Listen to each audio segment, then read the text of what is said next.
Hello everyone. आज के इस लेसन में हम लोग बात करने वाले हैं principles of management.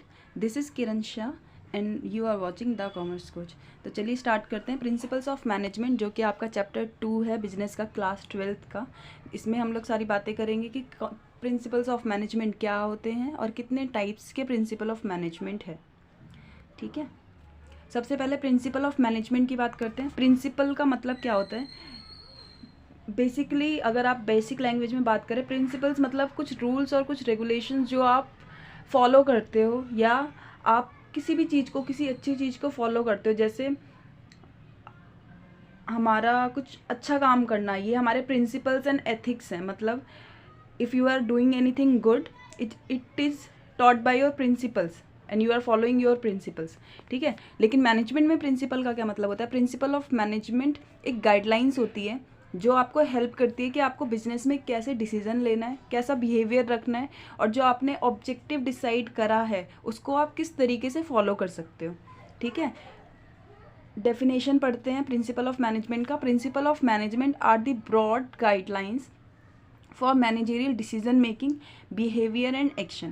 The management principles are derived from observation, analysis, experimental studies and personal experience of the managers. ये हमें प्रिंसिपल्स ऑफ मैनेजमेंट किस तरीके से बनाए गए हैं? ये बेसिकली ऑब्जर्वेशन है किसी भी चीज़ को लेकर के, एनालिसिस है और एक्सपेरिमेंट है।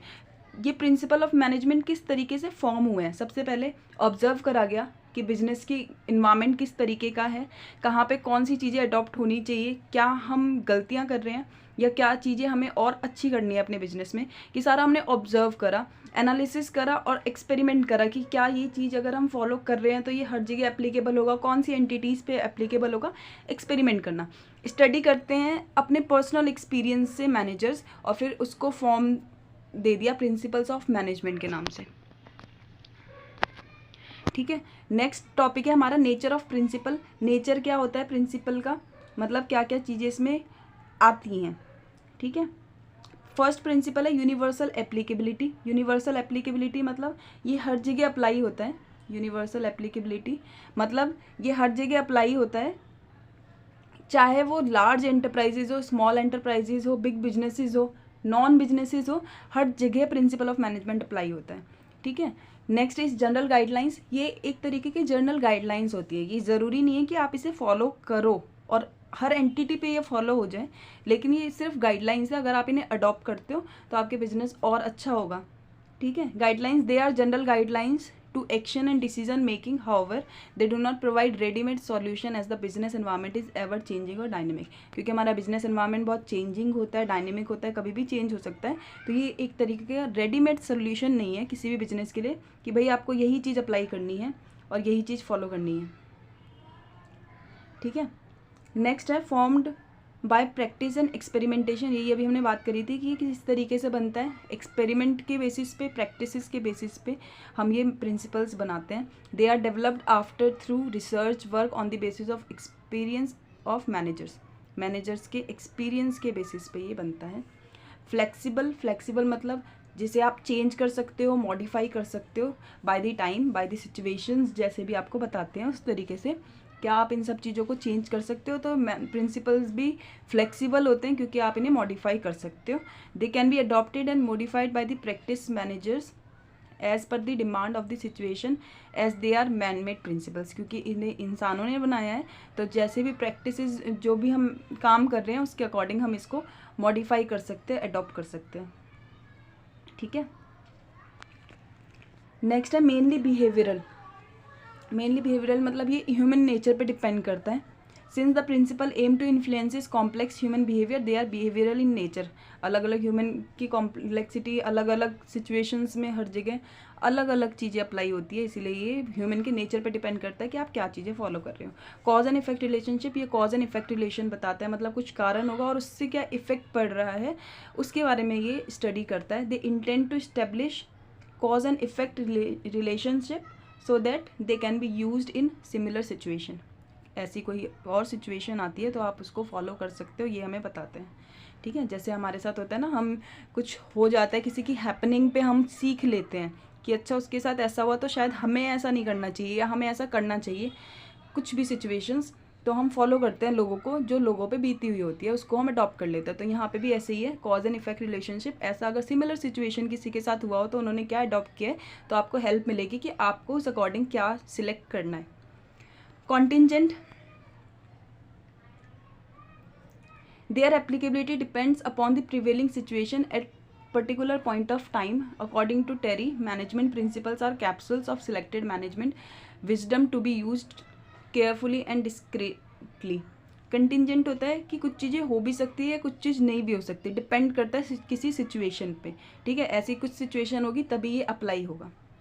ठीक है, जैसे कॉन्टिजेंट लाइबिलिटी, कॉन्टिजेंट एसेट आप लोग पढ़ते होगे बैलेंस शीट में, अकाउंटिंग में। अब नेक्स्ट टॉपिक है हमारा सिग्निफिकेंस ऑफ मैनेजमेंट। क्या क्या चीज़ें प्रोवाइड करती हैं। Significance of principle may be derived from their utilities which can be understood from the following points. जो यूटिलिटीज़ है उनकी ज़रूरतें हैं उस हिसाब से हम बता सकते हैं। सबसे पहला है provide managers with useful insight into reality. Managers को हेल्प करते हैं कि भाई रियल टाइम में क्या चीज़ें चल रही हैं, आपको क्या नॉलेज होनी चाहिए, एबिलिटी, अंडरस्टैंडिंग, ये सारी चीज़ें मैनेजर्स को बताते हैं कि क्या सर्कमस्टांसिस है, किस तरीके से टाइम चेंज हो रहा है, आप किस तरीके से इम्प्रूव कर सकते हो, क्या क्या नॉलेजेस लगेंगी, ये सारी चीज़ें तो मैनेजर्स को हेल्प करता है ये। ठीक है, management principles guide managers to take right decision at right time by improving their knowledge, ability and understanding of various managerial situation and circumstances. Second है optimum utilization of resources and effective administration.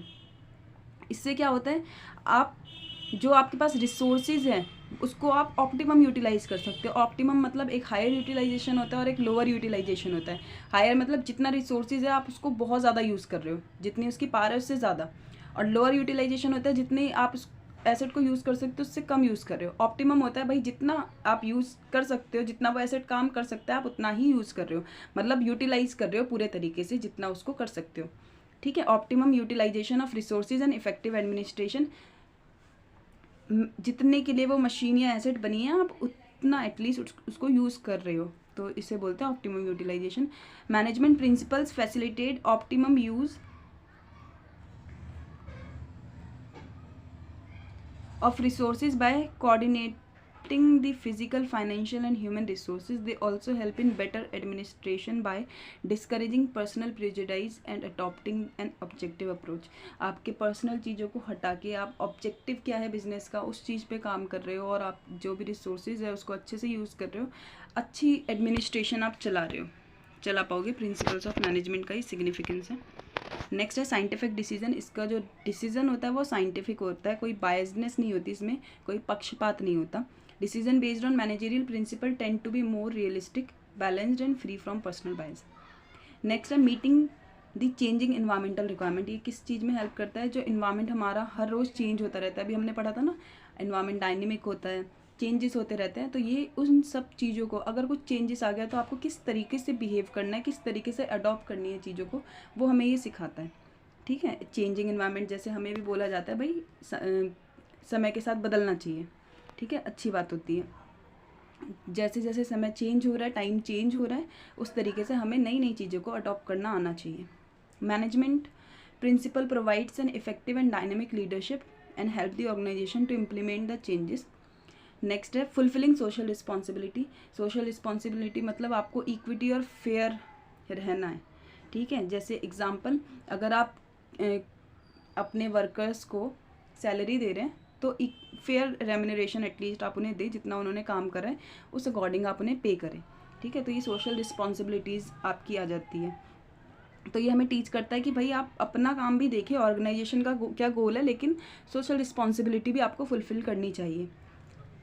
लोगों के प्रति आपका क्या कर्तव्य है वो भी किसी ऑर्गेनाइजेशन को पूरी करनी चाहिए। Principle of management not only help in achieving organisational goal but also guide managers in performing social responsibilities. Example equity and fair remuneration. अगर आप रेम्यूनरेशन दे रहे हैं इक्विटी के साथ, फेयरनेस के साथ। नेक्स्ट है management training, education and research. ये क्या प्रोवाइड करता है, कुछ तरीके की ट्रेनिंग, एजुकेशन और रिसर्च, ताकि आप फ्यूचर में चीज़ें आइडेंटिफाई कर सकें कि कहाँ पे क्या चीज़ें चेंज हो रही है और आप ट्रेंड हो उस चीज़ को अडॉप्ट करने के लिए। Management principles are helpful in identifying the areas in which existing and future managers should be trained. They also provide the basis for future research. Next अब हम लोग स्टार्ट करते हैं प्रिंसिपल्स ऑफ मैनेजमेंट। अभी तक हम पढ़ रहे थे प्रिंसिपल्स क्या होते हैं, प्रिंसिपल्स ऑफ मैनेजमेंट क्या होता है। अभी हम सिर्फ डेफिनेशंस पढ़ रहे थे, इन सब चीज़ के बारे में जान रहे थे। अब जो एक्चुअल प्रिंसिपल्स जो बनाए गए हैं उसके बारे में हम लोग पढ़ेंगे। तो पहला जो प्रिंसिपल ऑफ मैनेजमेंट है वो किन्होंने इंट्रोड्यूस किया था, वो थे फ्योल, हेनरी फ्योल के नाम से जाने जाते हैं, ठीक है, जिन्होंने प्रिंसिपल्स ऑफ मैनेजमेंट बनाए थे। इन्होंने हमें 14 प्रिंसिपल्स दिए जो कि किसी ऑर्गेनाइजेशन में अगर आप फॉलो करते हो तो आपका ऑर्गेनाइजेशन बेटर वे से कंटिन्यू कर पाएगा, ग्रो कर पाएगा, क्योंकि ये एस्टिमेटेड, ये एक्सपीरियंस के बेसिस पे बनाए गए प्रिंसिपल्स हैं, ठीक है, जो हम अभी डेफिनेशन में पढ़ के ही आए हैं। अबाउट हेनरी फ्योल, सबसे पहले आपको हेनरी फ्योल के बारे में पता होना चाहिए थोड़ा बहुत, for the exam point of view. Henry Fayol के बारे में आपको थोड़ी सी नॉलेज होनी चाहिए। तो पढ़ते हैं इनके बारे में। Henri Fayol got degree in mining engineering and joined French mining company in 1860 as an engineer. He rose to the position of managing director in 1988 when the company was on the verge of bankruptcy.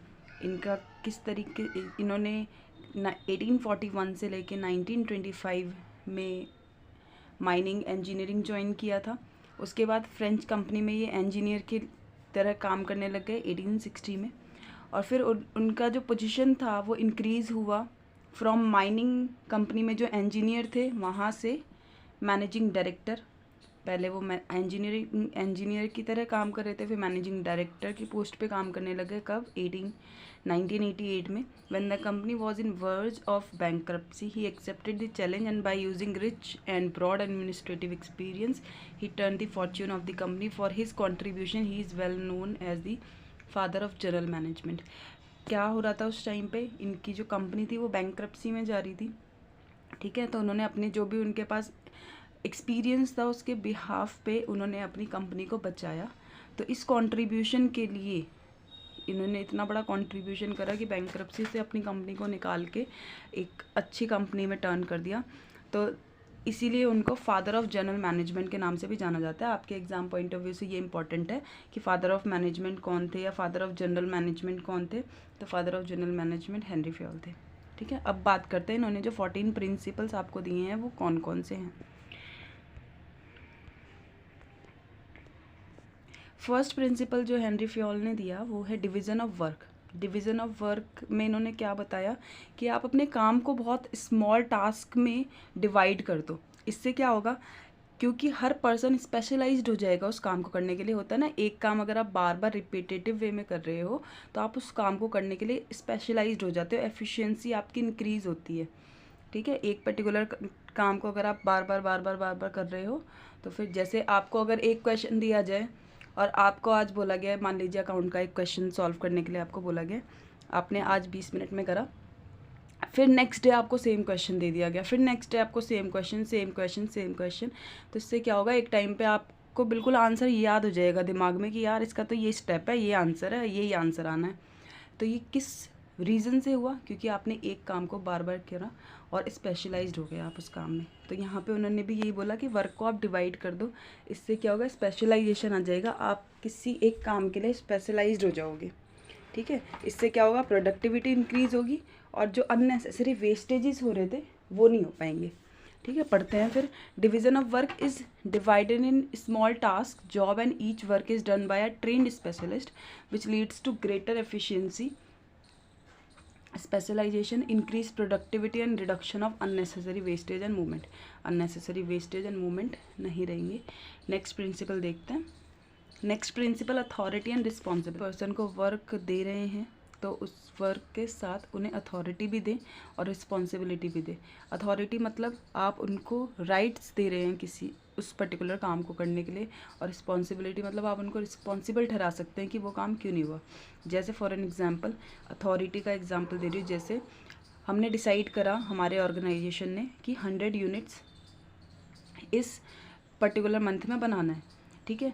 अब मैंने इतना बता दिया purchase department को कि इस month में हमें 100 यूनिट्स ऑफ जो भी हम प्रोड्यूस कर रहे हैं वो हमें बनाना है। लेकिन क्या हुआ, मैंने उन्हें अथॉरिटी नहीं दिया कि वो कुछ भी सामान खरीद सके, तो वो आगे प्रोसीड ही नहीं कर पाएंगे। भाई मैंने उन्हें रॉ मटेरियल खरीदने के लिए अथॉरिटी ही नहीं दी, तो वो किस तरीके से सामान बना पाएंगे, नहीं बना पाएंगे ना। एंड रिस्पॉन्सिबिलिटी 100 यूनिट्स क्यों नहीं बने, क्योंकि मैंने आपको बताया था कि आपको 100 यूनिट बनाना है तो you should be responsible for 100 units. तो ये क्या हो गया, अथॉरिटी एंड रिस्पॉन्सिबिलिटी। आप किसी को वर्क असाइन कर रहे हैं तो उसके साथ अथॉरिटी और रिस्पॉन्सिबिलिटी भी दें। ये सेकंड प्रिंसिपल है हेनरी फ्योल का। ठीक है, पढ़ लेते हैं इसके बारे में। Authority means to power to take decision and responsibility means obligation to complete the assign job. आप ऑब्लिगेट हो किसी को भी काम करने के लिए। Authority and responsibility should go hand in hand. Mere responsibility without authority makes an executive less interested in discharging his duties. Similarly, giving authority without assigning responsibility makes him arrogant. Next principle है हमारा discipline. Discipline में क्या है, जो भी rules और regulations बनाए गए हैं वो फॉलो होने चाहिए सुपरवाइज़र से भी और सबॉर्डिनेट से भी। जो भी सुपरवाइज़र ने रूल्स रेगुलेशंस बनाया सबॉर्डिनेट्स के लिए, वो सबॉर्डिनेट्स फॉलो करेंगे, और सुपरवाइज़र से जो उनके मैनेजर्स हैं कंसर्न है, उन्होंने जो भी डिसिप्लिन या रूल्स रेगुलेशंस बनाए वो सुपरवाइज़र को फॉलो करने पड़ेंगे, अदरवाइज़ पेनल्टीज़ लगेंगी उन पर। ठीक है, it is the obedience to organizational rules by the subordinates. Discipline require good supervisor at all levels, clear and fair agreements and judicious application of penalties. ठीक है, रूल्स बनाए गए हैं सबॉर्डिनेट्स के लिए, इससे क्या होगा, डिसिप्लिन में रहेंगे। सारे लेवल्स में ये ज़रूरी होता है। और अगर आपने अग्रीमेंट पहले से कर रखा है तो आप उसके लिए पेनल्टी भी अप्लाई कर सकते हो। नेक्स्ट है unity of command. Unity of command important है थोड़ा एग्ज़ाम पॉइंट ऑफ व्यू से। यूनिटी ऑफ कमांड होता है कि एक सुपीरियर है और वो एक ही सबॉर्डिनेट को ऑर्डर दे रहे हैं। ठीक है, मतलब एक सबॉर्डिनेट को सिर्फ एक सुपीरियर ही ऑर्डर देने चाहिए, मल्टीपल सुपीरियर्स नहीं होंगे। जैसे एक पर्सन को सिर्फ एक ही पर्सन काम दे तो वो उनका काम सुनेंगे और कर लेंगे, लेकिन एक पर्सन को बहुत सारे लोग काम दे रहे हैं और बोल रहे हैं मेरी भी मानो, तो वो नहीं कर पाएंगे। ठीक है, तो इन्होंने हेनरी फ्योल ने हमें यही समझाया यूनिटी ऑफ कमांड में कि सबऑर्डिनेट जो एक हैं उनको सिर्फ एक ही पर्सन काम देने चाहिए, मल्टीपल्स नहीं होने चाहिए। ठीक है, unity of command it implies that every worker should receive orders and instructions from one superiors only.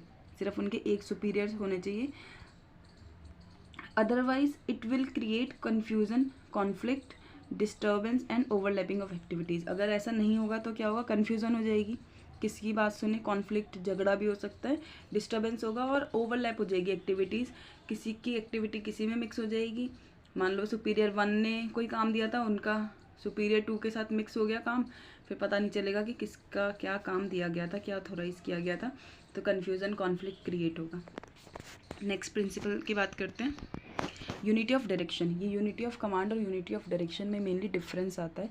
Unity of command हमने क्या पढ़ा कि एक सबऑर्डिनेट को सिर्फ एक सुपीरियर ही ऑर्डर देने चाहिए।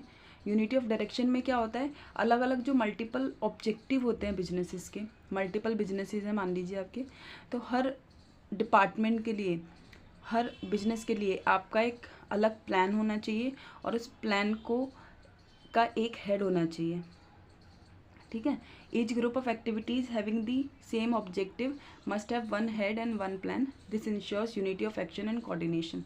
इससे क्या होगा, एक ऑर्गेनाइजेशन में, एक तरीके के बिजनेस में आप एक प्लान बना रहे हो और एक हेड है जो डायरेक्ट कर रहे हैं सबको काम करने के लिए, तो ये होता है यूनिटी ऑफ डायरेक्शन। ये ऑर्गेनाइजेशनल पॉइंट ऑफ व्यू से होता है और वो एम्प्लॉय के पॉइंट ऑफ व्यू से होता है कि एक एम्प्लॉय को सिर्फ एक ही एम्प्लॉयर काम अलॉट करे, ऑर्डर अलॉट करे। ठीक है, और ये किसी एक ऑर्गेनाइजेशन के बारे में बात करते हैं कि अलग अलग हमने मान लीजिए अलग अलग बिजनेसेस है। हमारा एक कार बनाने का बिजनेस है और मान लीजिए एक टायर बनाने का बिजनेस है, तो कार बनाने के बिजनेस के लिए एक अलग ऑब्जेक्टिव होने चाहिए, उसका एक अलग प्लान होना चाहिए। टायर बनाने वाले बिजनेस के लिए एक अलग प्लान होना चाहिए, एक अलग ऑब्जेक्टिव होना चाहिए और उसको डील करने के लिए एक हेड होने चाहिए, टायर डिपार्टमेंट में भी और कार डिपार्टमेंट में भी। ठीक है, आई होप ये क्लियर होगा इन दोनों के बीच में आपको difference.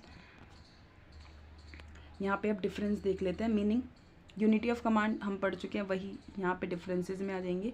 One subordinate receive order from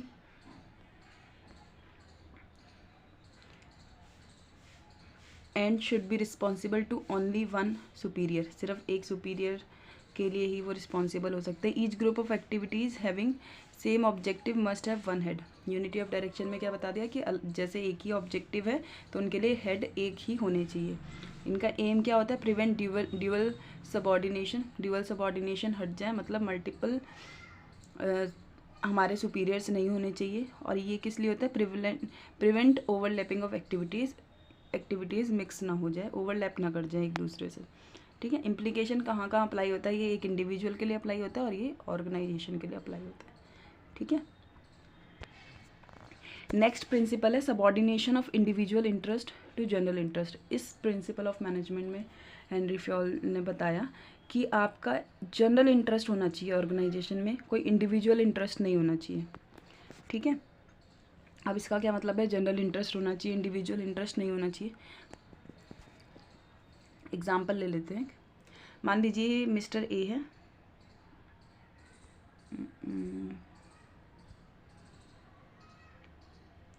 ये मिस्टर ए है, ये मिस्टर बी है।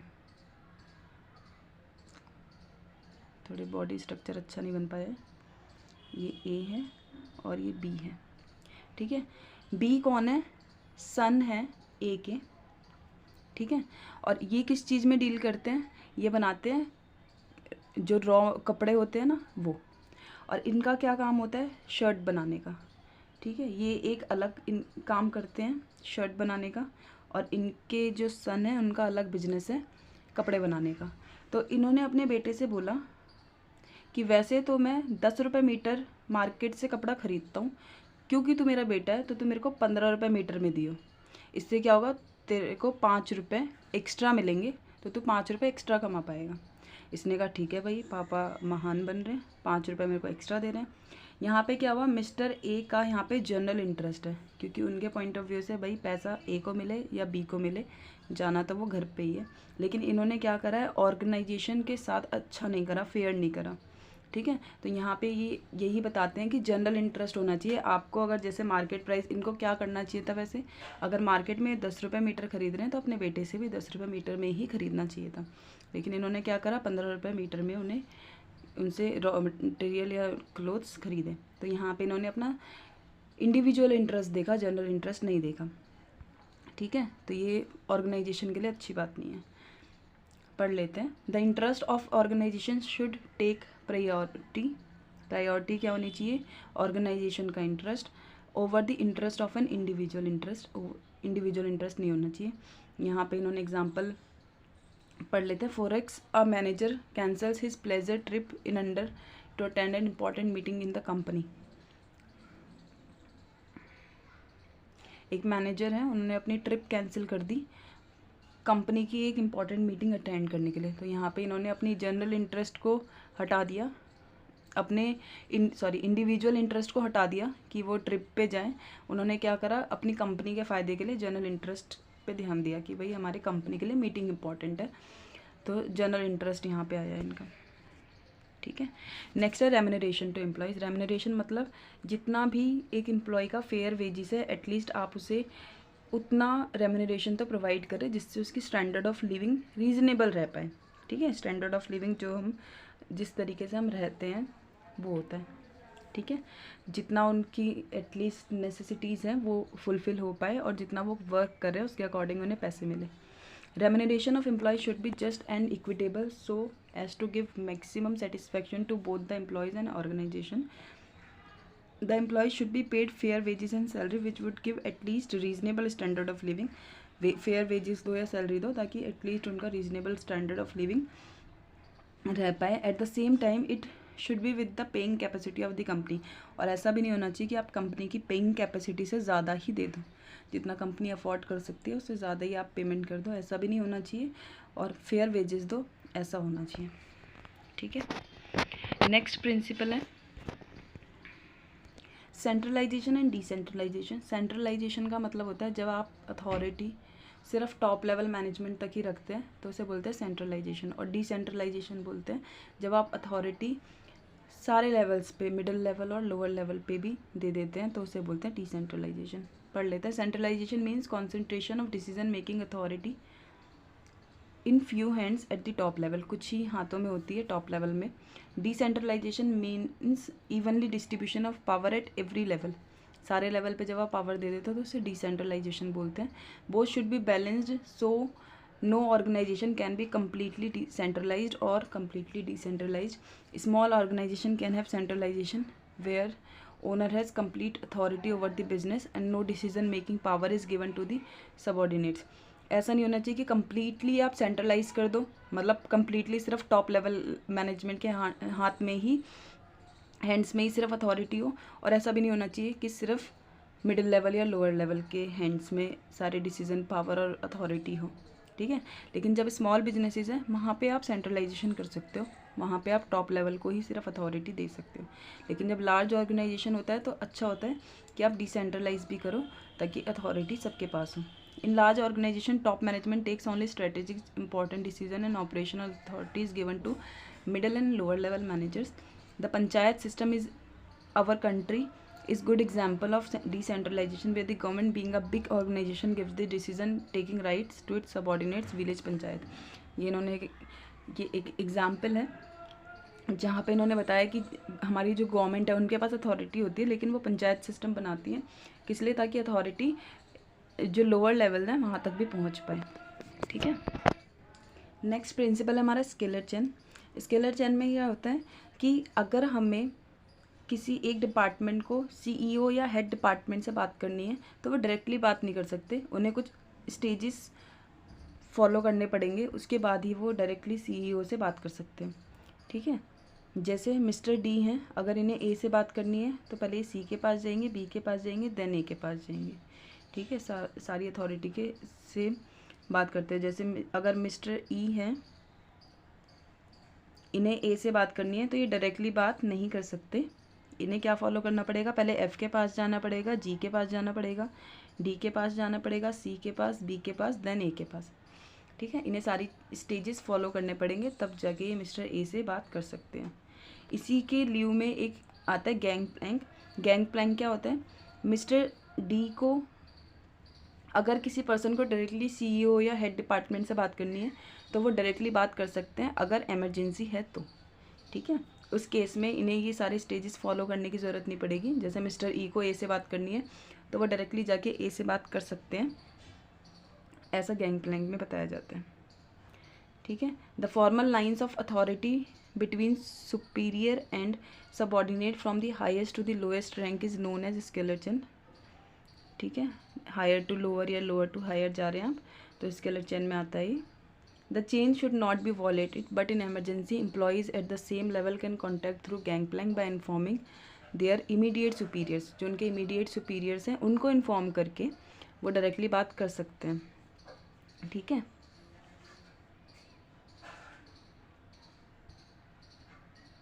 नेक्स्ट है ऑर्डर। नेक्स्ट प्रिंसिपल है ऑर्डर। इसमें कुछ राइट्स और रेगुलेशंस बताए गए हैं कि जैसे हमारे घर पे होता है, जैसे जो हम सामान, कई बार होता है सामान जहाँ से उठाया वहीं पे रख दो, तो ये क्या है, राइट प्लेस और राइट टाइम। आपको इतने बजे टाइम बोला गया था कि इतने बजे घर वापस आ जाना है, मतलब आपको इतने बजे घर वापस आना है, तो राइट प्लेस। ऐसी ऑर्गेनाइजेशन में भी होता है कि राइट टाइम पे काम होना चाहिए, राइट प्लेस होनी चाहिए, मटेरियल जो भी प्लेस करना है उन सब चीज़ों की। तो पढ़ते हैं इसके बारे में। According to the principle of order, right person should be placed at the right job and the right material should be placed at the right place, ठीक है। राइट पर्सन राइट जॉब के लिए काम करना चाहिए और राइट प्लेस होनी चाहिए, राइट प्लेस पे मटेरियल होना चाहिए। According to Fayol, every enterprises should have two different orders material, order for physical resources and social order for human resources. दो तरीके के ऑर्डर होने चाहिए, फिजिकल रिसोर्सेज और ह्यूमन रिसोर्सेज के लिए, ये इतना इंपॉर्टेंट नहीं है। नेक्स्ट है इक्विटी। इक्विटी का मतलब होता है इक्वालिटी होनी चाहिए। आप किसी को डिस्क्रिमिनेट नहीं कर सकते रिलीजियस के पॉइंट ऑफ व्यू से, लैंग्वेज के पॉइंट ऑफ व्यू से, कास्ट, जेंडर, बिलीफ, नेशनैलिटी, इन सब से आप डिस्क्रिमिनेट नहीं कर सकते किसी को भी। इक्वालिटी होनी चाहिए, जस्टिस होनी चाहिए। जैसे किसी काम को करने के लिए अगर विमेन है और मैन है तो आप इस पॉइंट ऑफ व्यू से उन्हें डिनाई नहीं कर सकते कि because she is women she can not do that work. तो आपको इक्वालिटी देनी चाहिए हर फील्ड में, हर पर्सन को डिस्क्रिमिनेशन नहीं होना चाहिए किसी भी बेसिस पे, लैंग्वेज के बेसिस पे, रिलीजियस के बेसिस पे या जेंडर के बेसिस पे। ये हमें इक्विटी प्रिंसिपल बताता है। The working environment of an organization should be free from all forms of discrimination, religious, caste, gender, beliefs and principles of justice and fair play should be followed. No worker should be unduly favored and punished. किसी को favouritism नहीं होना चाहिए और किसी को punish भी नहीं करना चाहिए बिना किसी रीज़न के, ठीक है। 11 प्रिंसिपल्स कर चुके हैं, 3 और बचे हैं। Stability of personnel, stability of personnel में होता है कि आप बार बार एम्प्लॉयज़ को चेंज मत करो, क्योंकि अगर आप बार बार एम्प्लॉयज़ को चेंज करोगे तो इससे क्या होगा, एक तो टाइम जाएगा, आप दोबारा रिक्रूट करोगे, दोबारा सर्च करोगे एम्प्लॉय, कॉस्ट जाएगी, शायद उस पीरियड में मैन्युफैक्चरिंग पे भी कुछ असर पड़े, ठीक है, और फिर उन्हें ट्रेनिंग देने के लिए भी टाइम चाहिए होगा और पैसे लगेंगे। तो स्टेबिलिटी ऑफ पर्सोनल किसी भी ऑर्गेनाइजेशन में इंपॉर्टेंट है। आपके एम्प्लॉयज़ स्टेबल होने चाहिए, बार बार चेंज नहीं होने चाहिए। According to this principle employees one selected should be kept at their post position for minimum fixed tenure, एक टेन्योर बना दो जितने तक वो रहने चाहिए। They should be given reasonable time to show result, और उन्हें एटलीस्ट रीजनेबल टाइम देना चाहिए ताकि वो अपने रिजल्ट को शो कर सके, ठीक है। नेक्स्ट प्रिंसिपल है हमारा esprit initiative. 13 principle initiative, workers should be encouraged to develop and carry out their plan for improvements. Initiative means taking the first step with self motivation, it is thinking out and executing the plan. आप initiate कर रहे हो, आप पहले कोई self motivation, मतलब आपको अगर अथॉरिटी और रिस्पॉन्सिबिलिटी दी गई है तो आप कुछ सोच पाओगे, तो आप कुछ न्यू सोच पाओगे और ऑर्गेनाइजेशन के लिए कुछ इनिशिएटिव, कुछ न्यू स्टेप्स ले पाओगे, ठीक है। लास्ट प्रिंसिपल है हमारा एस्पिरिट दे, 14th प्रिंसिपल है हेनरी फ्योल के, एस्पिरिट दे कॉर्प्स। इसमें इन्होंने क्या बताया कि आप आई को इनकरेज मत करो, वी को इनकरेज करो। किसी भी ऑर्गेनाइजेशन में आई बोल के कोई काम नहीं हो सकता, मतलब इंडिविजुअली आप कोई काम नहीं कर सकते, एक ग्रुप होना चाहिए। ग्रुप जब तक नहीं होगा और कोऑर्डिनेशन नहीं होगा ग्रुप में, तब तक कोई भी और जो आपने ऑब्जेक्टिव डिसाइड करा है वो कंप्लीट नहीं हो सकता कोई, क्योंकि एक पर्सन किसी भी ऑर्गेनाइजेशन को नहीं चला सकता, उसमें मल्टीपल लोग लगते हैं। तो आई को एनकरेज मत करो, वी को एनकरेज करो, ठीक है। Management should promote team spirit होनी चाहिए, unity and harmony among employees. This encourage mutual trust and belongings which result in minimum needs for using penalties, ठीक है। बस आज का चैप्टर यहीं पे ख़त्म होता है। वीडियो अच्छी लगी तो लाइक करो, शेयर कर दो और सब्सक्राइब कर दो चैनल को। और एक और इम्पॉर्टेंट बात, ये चैप्टर अभी ख़त्म हो चुका है 2.1 आपकी बुक का। अगर आपको क्वेश्चंस भी करने हैं तो आप कमेंट में बता सकते हैं, तो उसके अकॉर्डिंग मैं क्वेश्चंस भी करवाऊंगी आपको, क्योंकि जो आपके अब एग्ज़ाम्स आने वाले हैं उसमें सिंपल क्वेश्चंस नहीं आते, केस स्टडी क्वेश्चंस आते हैं और कुछ क्वेश्चंस ऐसे आते हैं जिनका आंसर शायद आपको पता होगा, लेकिन वो इस तरीके से क्वेश्चन घुमा देते हैं कि आपको थोड़ा डिफ़िकल्ट हो सकता है उस क्वेश्चन को आइडेंटिफाई करने में, उसका आंसर आइडेंटिफाई करने में। तो अगर आप फेस कर रहे हैं प्रॉब्लम्स तो आप कमेंट में बता सकते हैं, तो मैं उस अकॉर्डिंग आपको क्वेश्चंस भी करवा दूँगी इस चैप्टर के, ठीक है। Okay, stay tuned with the commerce.